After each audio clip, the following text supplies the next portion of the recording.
Tšau, mina Piret siin ja täna mul oli... Jah, sa tahad ise jutustada? No juhata ise siis video sisse. Tšau, mina olen Lupsu. Ma käisin umbes pool aastat küünetehniku juures keellakki tegemas, aga mul oli kogu aeg see probleem, et minul ei olnud aega siis, kui küünetehnikul oli aega ja vastupidi. Nii et mul oli suht keeruline sinna aega panna, sinna õigel ajal jõuda ja lõpuks vist mu küüned väsisid nii palju ära ka, et mul kogu aeg ühel küünel nagu tuli see lakk maha. Ja nüüd ma lasin vahepeal pool aastat umbes puhata küüntel ja ma mõtlesin, et läheks uuesti küünetehniku juurde, aga enne kui ma seda teen, mõtlesin ma kodus katsetada, kas ma saaksin ise ka selle keellakkimisega hakkama. Ma ostsin endale selle LED-lambi, millega lakki kinnitatakse ja kuna mulle endale meeldiks, et need küüned oleksid sellised õhemad, et see küünetehnik pani mulle mingi paksu kihi veel sinna vahele, mis tegi küüned selliseks tõmbiks ja mulle pigem meeldiks selline tavaline küünelaki lukk, aga lihtsalt, et see püsiks kauem, siis ma ostsin lisaks keellakile ainult siis aluslaki ja pealislaki ja ma loodan, et ta kodus tehes ei tule nii paks. Ja minu jaoks ta võib ka kesta vähem ja ma saan aru, et kui ta on õhem, siis ta võib nagu kergemini kooruma hakata ja maha tulema hakata. Nii et mul ei olegi oluline see, et ta mingi 4 nädalat nagu küünetehniku poolt tehtud see lakk mul peal püsis, et ma ei loodagi, et ta mingi 4 nädalat peal püsiks, aga kuna ma ei ole mitte kunagi ise keellakkide ega keelküünte ega üldse küüntega rohkem tegelenud, kui lihtsalt kodus küüsi lakkinud, siis ma ei tea, mis täna saama hakkab ja selle asemel, et võtta lihtne tee ja lihtsalt lakkida alus keellaki ja pealislakiga, sattusin ma netis vaimustusse igasugustest tutorialidest ja ma otsustasin teha selliseid ombre lookiga küüsi ja lisaks veel, kuna mul on sellist kuldamislehti, mis ei ole küll päris kuld, aga ühesõnaga mul on neid kuldamislehti ja ma olen näinud, et neid selliseid kuldamislehti kasutatakse küünte, siis ma üritan seda ka veel katsetada.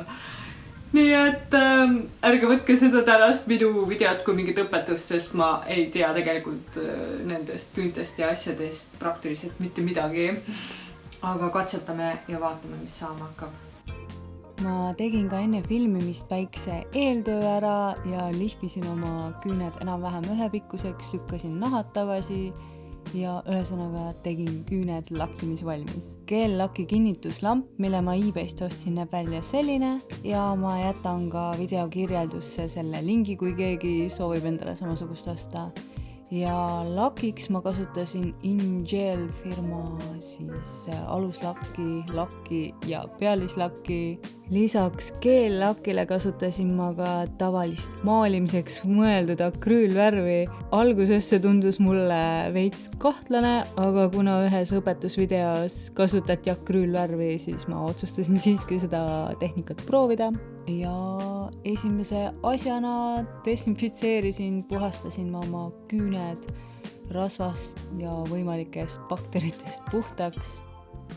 Lakkidest ma siis kasutasin esimesena aluslakki ja üritasin seda võimalikult õhukeselt panna, kuna õpetusvideodes soovitati nii.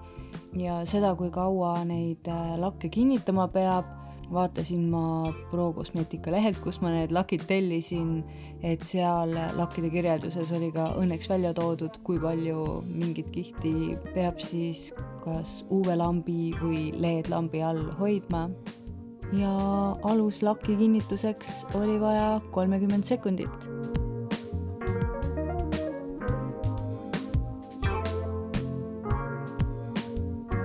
Pöidla lakkisin ja kinnitasin ma eraldi, sest et esiteks ma olin näinud, et küünetehnik teeb nii ja mulle tundub, et lakk vist vajuks muidu väga ühe külje peale. Värvilist keellakki panin ma esimese kihi täiesti tavaliselt, ilma mingi ombre, ilma mingi efektita, et alla jääks selline ühtlane värvikiht ja selle peale oleks juba parem ombret teha. Siis pigistasin ma aluse peale natuke valget akrüülvärvi ja lakkisin peaaegu otsteni veel kord küüned selle värvilise lakiga. Ja siis ma segasin hambaorgiga, geellaki ja akrüülvärviga sellise vahepealse tooni ning ennem oli ka mul valmis lõigatud meigisvammidest sellised väiksemad tükid, millega saaks siis seda ombret küüne otsa peale tupsutada. Ja kuna selle ombre tupsutamine võib ka sõrme peale minna, siis on tegelikult olemas selliseid sõrmi kaitsvad, U-kujulised kleebitavad sellised asjad, aga kuna mul neid ei olnud, siis ma üritasin paberteibiga enda sõrmi kuidagi kaitsta selle eest, et ma seda geellaki sõrme peale ei tupsutaks. Ja seda ombret ma tegin lausa 2-3 kihti ja mul oli 2 vammi, ehk siis üks selle heledama tooni jaoks ja kui ma olin natukene liiga kaugele selle värviga tupsutanud, siis tupsutasin ma teiselt poolt jälle selle lakitooniga tagasi, nii et mitu kihti sellist tupsutamist ja timmimist, et see ombre oleks sujuv, ühtlane ja näeks välja loomulik.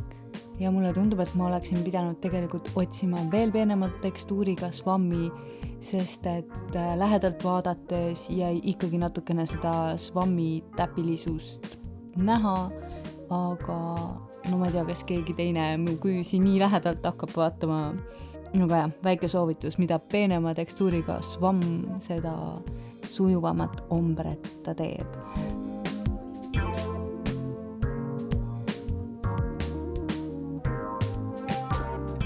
Ja siis ma valmistusin kuldsete dekoratsioonide tegemiseks küünele.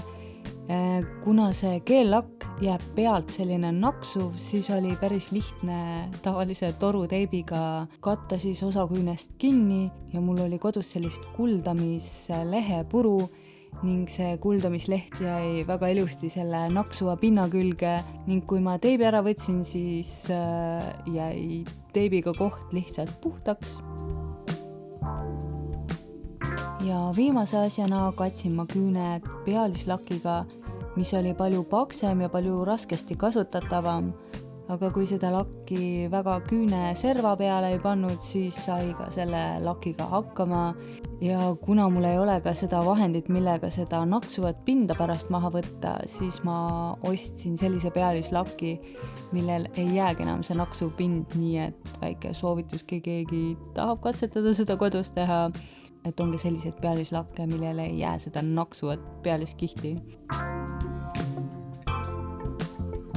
Aga jah, see pealmine kiht jäi selline mõnus paks ja läikiv ja ma ei tea, tundub, et ma midagi päris nässu vist ei keeranud.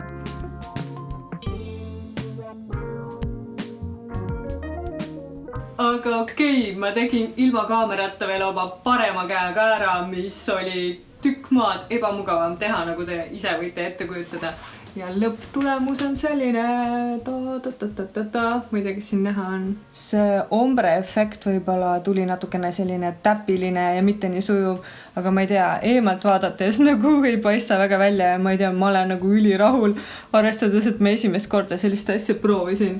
Ma arvasin, et nagu mingi kõik voolab üle servade ja läheb täiega laiali ja tuleb hullult ebaühtlane.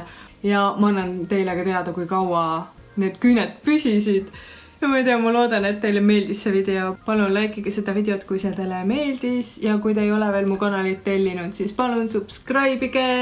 Ja aitäh kõigile neile, kes on juba subscribe'inud. Ja mis siis ikka, kui näemegi teiega juba järgmine nädal uues videos. Tšau!